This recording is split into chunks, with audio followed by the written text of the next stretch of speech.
Hi, I'd like to talk to you about upper lid blepharoplasty, or a surgical procedure to treat hooded upper eyelids. Now, this surgical procedure is also called an eyelid lift, and the word itself is very telling because patients who come to us with hooded eyelids are actually walking around with blinkers on their eyes, and it affects their peripheral field of vision.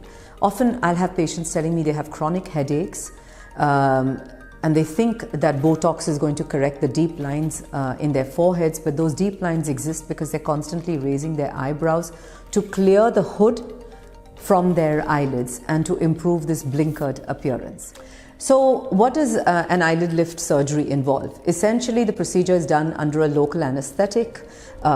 You come in and you go home the same day, but you do go home without your hooded eyes, but you also have a tape on your upper eyelid covering the scar line that is hidden inside the fold of your skin, where the skin has been removed and the surgery has been performed from. An upper eyelid lift or upper eyelid blepharoplasty is really good to get rid of loose, excess upper eyelid skin. So if you can pinch this skin and it's excessive, we can remove it.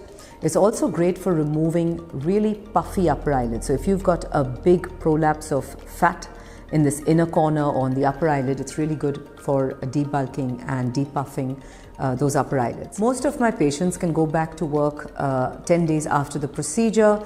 There's a fine little cut made in the upper eyelid. The stitches are removed approximately a week to 10 days after the procedure, and any bruising or swelling can easily be covered with camouflage makeup. So we have special camouflage makeup that is used very frequently. An eyelid lift for a man is performed very differently from an eyelid lift for a woman because we have to maintain the male aesthetics and the rugged appearance of a man and not feminize a man. Often with hooded eyelids, patients can have an element of a droopy brow.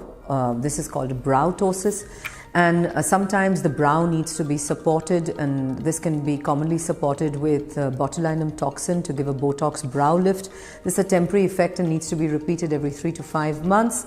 Often we can surgically support the brow, either directly by making a very tiny cut at the outer corner of the tail of the brow and lifting the brow, or indeed even at the hairline, and this is called a pretracheal brow lift to support the brow there. So an eyelid lift can last a good decade, and if you have any further questions, please don't hesitate to contact the team at Perfect Eyes Limited.